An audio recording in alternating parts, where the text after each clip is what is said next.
Yes. So we originally started these studies back about 15 years ago.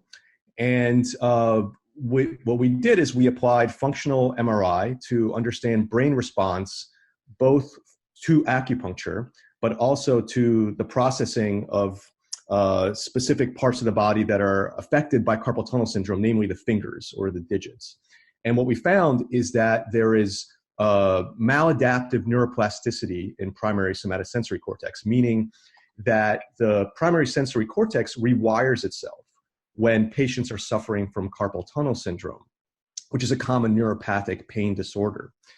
And the rewiring involves the contraction of the representations for fingers that are innervated by the median nerve, for example, the second and the third finger. And what we found is that following acupuncture, not only were the patients feeling better, which was the case for whether we applied verum or sham acupuncture, but that the physiological response in the brain was actually different for verum or real compared to sham or placebo acupuncture. That the rewiring that happens in the brain after acupuncture only happens for real acupuncture, not for sham acupuncture.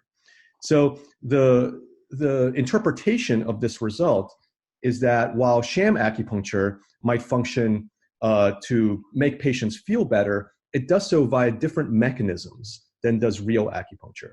And so if we understand the mechanisms behind these conditions, this can help us enhance the clinical effects of real acupuncture, for example.